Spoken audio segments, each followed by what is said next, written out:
No dia 7 de agosto de 2025, a OpenAI faz o lançamento do tão aguardado novo modelo GPT-5. Vamos repassar pelos principais pontos da apresentação e conversar sobre um ponto que eu vejo poucas pessoas falando, mas é uma tendência muito bacana dessas inteligências artificiais. Para quem não me conhece, eu sou o Leonardo Wolff e essa é a filosofia da inovação.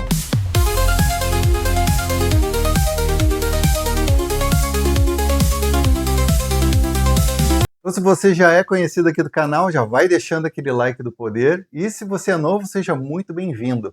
Inclusive, algumas pessoas já estão usando o novo modelo, seja no próprio ChatGPT ou em outras ferramentas como Copilot, Perplexity e por aí vai.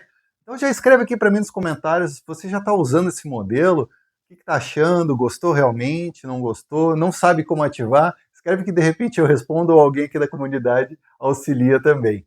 Tá? Mas essa apresentação ela foi bem interessante, como muitas delas começou falando da melhoria com relação aos modelos antigos dos GPTs, trazendo mais performance e mais acuracidade nas respostas. Esse foco foi o início da apresentação, mostrando com gráficos como ela realmente é melhor em comparação aos modelos anteriores e como as respostas elas têm mais pensamento, digamos assim, como o modelo ele consegue pensar melhor, e com isso ele evita as tão famosas alucinações. Tem diminuído bastante as alucinações do modelo, nesse modelo novo do GPT-5.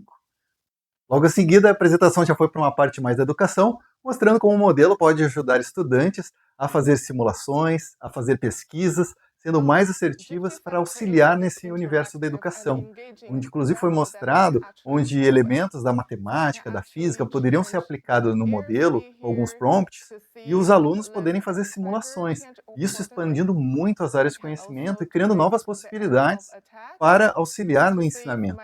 Isso é muito interessante, porque temos modelos de ensino ainda muito limitados, e uma ferramenta como essa pode colocar os estudos e os conhecimentos que são transmitidos de uma forma mais visual, mais prática, e dando um ferramental para o estudante realmente poder trabalhar, né, todos os seus conhecimentos e ver na prática como eles se aplicam.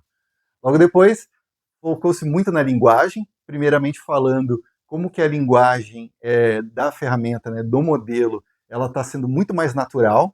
Então eles mostraram exemplo, né, de uma carta que era escrita com modelo antigo, como em vários trechos dava para perceber claramente que era uma IA escrevendo, e como, novamente, a mesma carta foi escrita no modelo novo, como se parecia uma linguagem muito mais natural, muito melhor, inclusive para quem estava recebendo, né, deram um exemplo de uma carta, de uma despedida das pessoas, então era uma linguagem muito melhor, muito mais natural.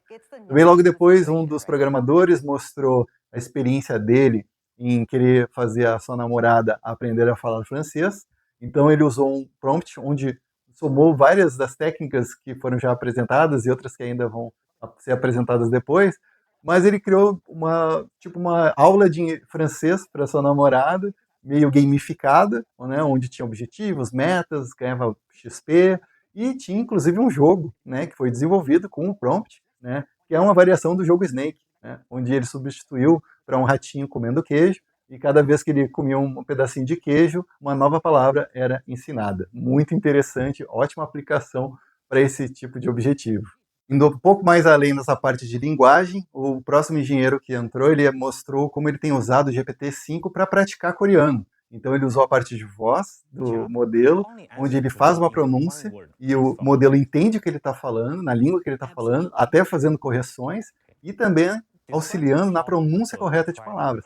Isso cria um outro campo muito interessante, que é realmente ter uma inteligência artificial como um companheiro de viagens, digamos assim, para auxiliar numa viagem onde tu não tem ainda fluência nessa língua, e ele auxiliar com pedir coisas para ti, ou pedir indicações, ou até no restaurante, coisas do tipo. Muito interessante esse tipo de auxílio para quando estamos em países onde não temos a mínima ideia, às vezes, de como falar as coisas no idioma local. A próxima engenheira mostrou como o GPT-5 pode fazer uma integração com o Google Calendar e o Gmail, auxiliando no replanejamento de agenda. Nesse exemplo, ela pediu para reagendar uma reunião que ela tinha. E o GPT-5 ele entrou em todo o calendário dela, em todos os e-mails, lidos e não lidos, trazendo uma visão consolidada do que ela tinha de tarefas atendidas e ainda não atendidas, dando uma visão para ela muito simples do que ela tem que fazer e algo que, inclusive, ela não deu ainda a devida atenção. Então, é o GPT-5 atuando como uma secretária, auxiliando na sua vida, nos seus compromissos, de uma maneira muito ágil e muito prática. Também foi falado como o modelo dá melhores respostas.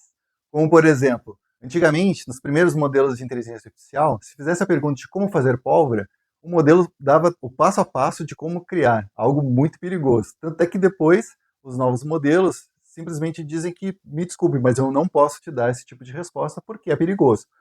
Hoje, eles estão propondo uma resposta diferente, onde o modelo ele seja mais educativo. Ele não ensine a fazer, mas ele dê orientações para procurar, né, autoridades, procurar pessoas profissionais da área, né, procurar uma escola, coisas do tipo, e dar uma visão mais histórica, mais informacional.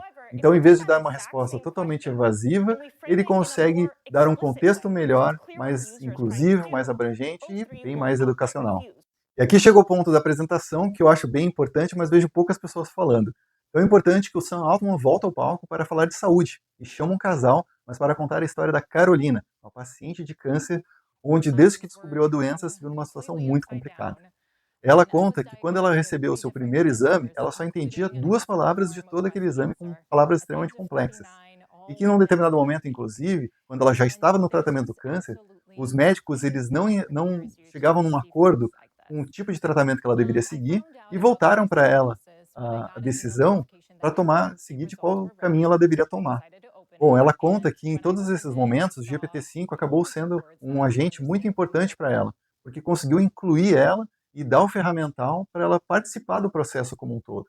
Sendo ela colocando os primeiros exames e ele explicando com uma linguagem muito simples, que ela pudesse entender o que estava acontecendo, seja no momento do procedimento que ela tinha que tomar a decisão de seguir ou não, explicando para ela quais as consequências de uma maneira clara.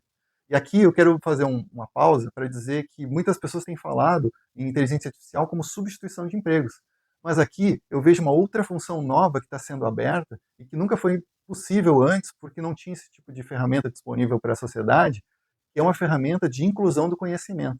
Diferente de antes, quando a gente só fazia um Google e recebia as informações em páginas, informações pré-formatadas, agora nós temos uma ferramenta que é esses modelos de inteligência artificial, onde eles podem pegar a informação e explicar de uma forma, uma linguagem muito mais prática e muito mais comum para a maioria da população. Isso é um serviço que eu consigo ver como inclusão da informação, coisas que não eram possíveis e estavam extremamente segregadas para só quem detinha o conhecimento. Pegamos esse exemplo da saúde, esses conhecimentos, eles são comuns ao médico, mas o médico, ele não é um professor de medicina básica para ficar ensinando para todos os pacientes o que aquilo significa.